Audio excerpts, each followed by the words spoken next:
Buenos días, mi nombre es Cindy Malaver, soy estudiante de Psicología de la UNAD y el día de hoy vengo a hablar de psicobiología del tema de la unidad 2. ¿Cuál fue el tema que yo escogí? La depresión.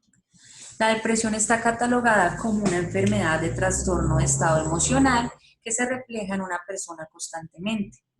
La depresión es una enfermedad a la que toca ponerle mucha atención porque muchas veces es confundida con un momento de tristeza pasajero y no se le da la importancia que se le debe dar cuando el paciente está pasando por esta enfermedad.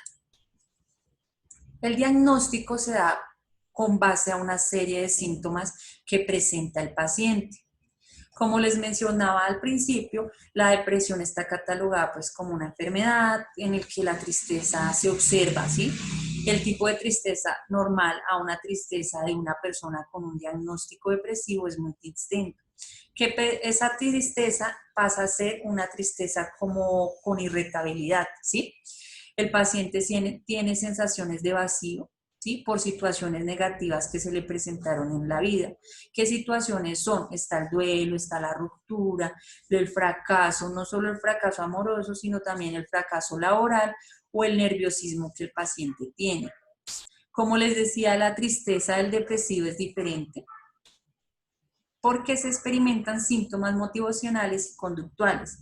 La inhibición, la apatía, las dificultades para expresar lo que siente, ¿sí? La lexitima, el paciente con depresión tiene muchas dificultades para decir las emociones que está viviendo.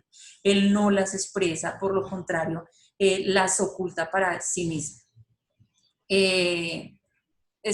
La anedonia, que es para experimentar placer o tomar decisiones cotidianas. Se le dificulta mucho tomar una decisión por más mínima que sea. En ocasiones graves, la inhibición puede llegar a una lentitud en el habla y en el comportamiento del paciente. Eso se le llamaría como un retardo psicomotor. Y en casos muy severos, el mutismo y parálisis motora se puede generar con el estupor depresivo. Existen unos síntomas cognitivos que son, se producen alteraciones en los procesos de memoria, atención y concentración, como en los contenidos de los pensamientos negativos sobre el sí mismo y su entorno y el futuro de él.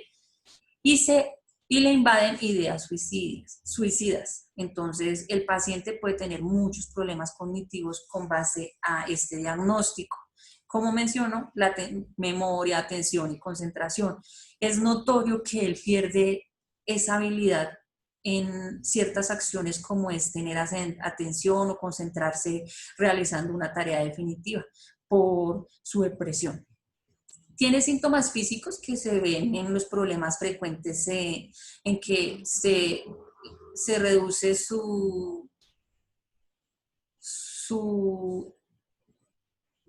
apetito, o sea, él pierde el apetito, entonces su alimentación no es la correcta porque no desea alimentarse. Aumenta o disminuye el sueño y en el deseo del funcionamiento sexual no se nota, o sea, no vuelve a tener deseo sexual, se acaba. Y pues los síntomas interpersonales que son los más frecuentes, los más comunes y fáciles de detectar, que son el aislamiento y el rechazo. Una persona depresiva quiere estar sola, ¿sí? Le incomoda estar en grupos, estar acompañado, por lo contrario, y expresar sus emociones. Entonces prefiere aislarse. Investigando pues como en sí un poco sobre las bases biológicas que sí pues con base a la actualidad ha sido muchas las investigaciones que se han hecho a la depresión, encontré una parte que me pareció interesante, pero pues que su validez ahorita sigue siendo estudiada, y es que existe una vulnerabilidad biológica o genética o padecer la depresión cuando a nivel familiar han existido varios casos de depresión. Dicen que existe una relación entre la depresión y la herencia. ¿Qué quiere decir? Que si algunos de mis familiares tuvieron depresión, lo más posible es que yo lo tenga.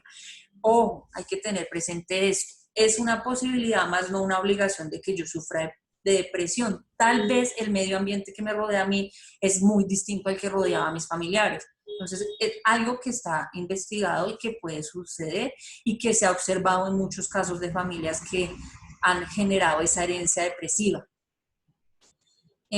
Pueden existir difusiones en la neurotransmisión cerebral, problemas de recepción del neurotransmisor o alteraciones en los transportadores de la serotonina y dopamina. Son hipótesis muy asentadas, aunque como les digo, en los últimos años estas hipótesis están siendo validadas. Otra hipótesis que vi fue, bueno, es como una investigación que realizó Sigmund Freud, donde distinguió por primera vez los dinamismos psicológicos que subyacen a las reacciones afectivas del duelo y los síntomas de la depresión.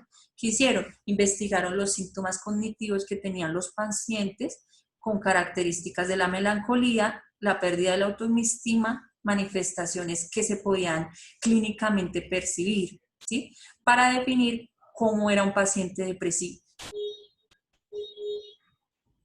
¿Sí? Bueno, por último, están las conclusiones que se hicieron con base pues, a toda esta investigación. Y bueno, ¿qué podemos concluir? Son 3 cosas que yo saqué, aunque la depresión abarca muchísimas cosas. La primera, la depresión se puede ubicar en cualquier edad, su mayor prevalencia es entre los 15 y 45 años.